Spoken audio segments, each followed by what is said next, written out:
Welcome to the video lecture on design options for a distribution network. So, distribution network is the choice from the manufacturer to the customer end. While designing the network for distributing the product from manufacturer end to the customer end, always the managers have to make two key decisions. So, how the product is going to be delivered to the customer location, and what are the intermediate locations to be fixed to deliver the product from the manufacturer end to the customer end. So we have some 6 to 7 strategies for designing the distribution network. One is manufacturer storage with direct shipping, manufacturer storage with direct shipping and in-transit method, distributor storage with carrier delivery, distributor storage with last mile delivery, manufacturer or distributor storage with customer pickup, retail storage with customer pickup. So in this session we can see some 3 types, and in the next session we can see the next 3 types. So what is called as manufacturer storage with direct shipping? This is also called as drop shipping, and the product is delivered from the manufacturer end to the customer end directly without any intermediate facilities or retailers. So no retailers or no facilities will be present in between the manufacturer point and the customer point. So manufacturer uh, manufacturer will produce the product and then deliver it to the customer end directly without any intermediate location. The advantage of this drop shipping is we can have some good customer experience while we deliver the product to the customer location itself. So the diagram to represent this manufacturer storage with direct shipping is at the top we have manufacturers, and at the bottom we have customers, and in between we have retailers. So these retailer is required since we need to analyze the customer's demand. So customers, this reverse arrow is the customer information flow, and then forward arrow is the product flow. So customers will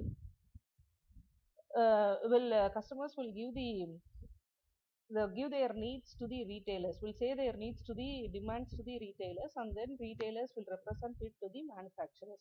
So manufacturers will deliver the product directly from the manufacturer end to the customer end without any intermediate points or any intermediate retailer shops. So this is called as drop shipping.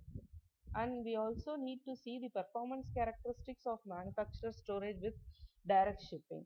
So we have many cost factors like inventory, transportation, facilities handling, information, etc. So considering the inventory, the performance of this is lower cost. Since we are not going to aggregate the inventory, the cost is very low. Transportation, coming to the point of transportation, always this transportation cost is higher in this particular network design, since we need to transport the product from manufacturer end to the customer end directly. Whenever the customer orders, we have to transport it from the manufacturer to the customer end.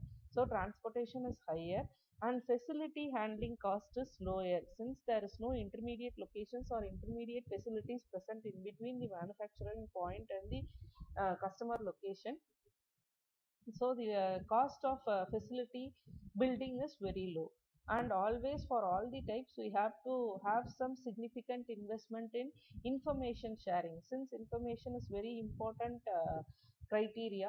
So always we have to analyze the customer demand, and then we have to represent it to the manufacturers. So that is very important. According to the demand analysis only, the manufacturer will produce or manufacture the product. So we have to have some significant investment in this information storing, or IT investment is very necessary for all the network types. Response time is always longer, since it is direct shipping, there is no intermediate location. Response time will be longer, and we can display many varieties of products in this type, and product can be easily available.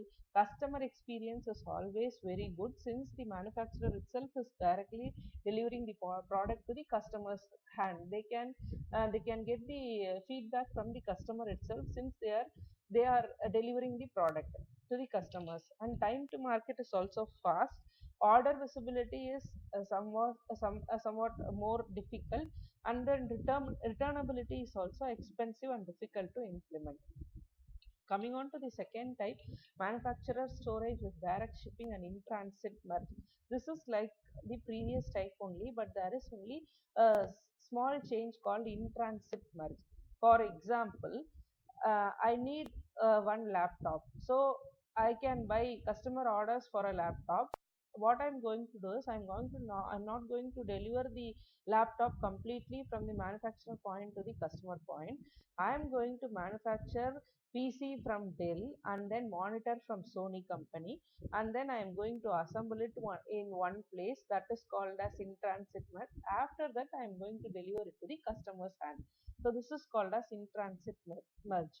So see the diagram example.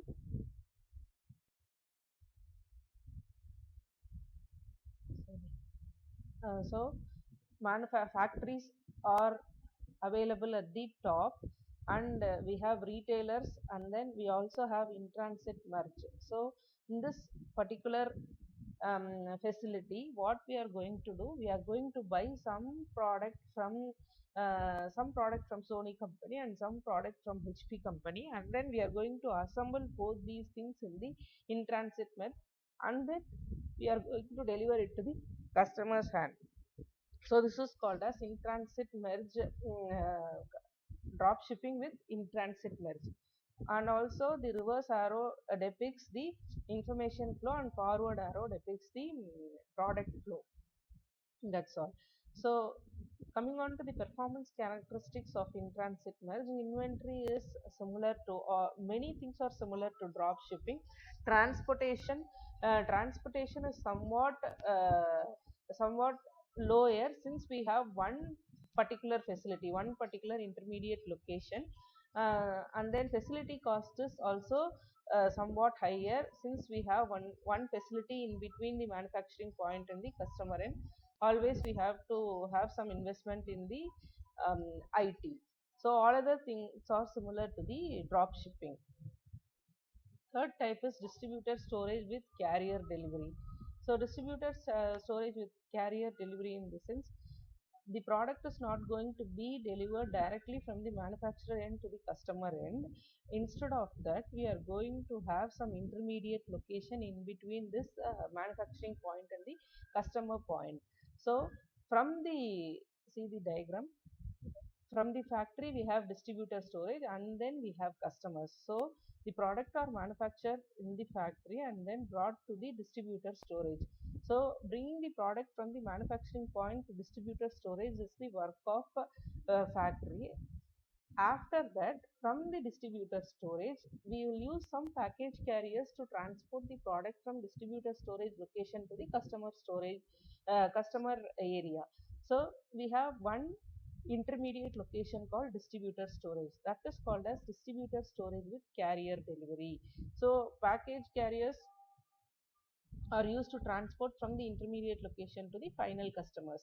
So here we are not going to transport the product from manufacturing end to the customer end.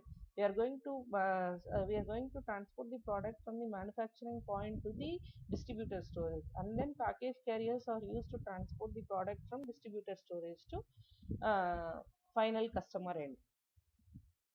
And then coming on to the performance characteristics, inventory is higher than the manufacturer storage, transportation cost is lower, and then facility cost is somewhat higher, since we have one intermediate location. Facility cost is higher, and transportation cost is somewhat lower than the manufacturer storage. And then information, always we have to spend for information, and then response time is faster, product variety is lower, availability is it is of same level like manufacturer storage. Customer experience is better than manufacturer storage, and then time to market is higher, order visibility and returnability is easier. So with this, we can have a recap of what we have seen. We have seen design options for a distribution network.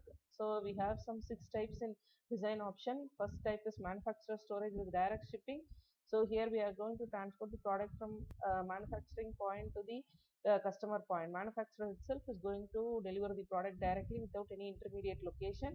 and we have seen some performance characteristics. And in the second title, manufacturer storage with direct shipping and in transit merge, we are going to use one intermediate location, and that particular thing is called as in transit merge, where we are going to merge the items which are brought from two companies, and then that particular final product is delivered to the customers. And then third type is distributed storage with carrier delivery. We have distributed storage as intermediate point. From the manufacturing end, the product is delivered to the distributed storage. From there, the products are delivered to the customer hand through the package carriers. So we have seen some performance characteristics for all these types. Thank you. We can see the next three type in the next session. Thank you.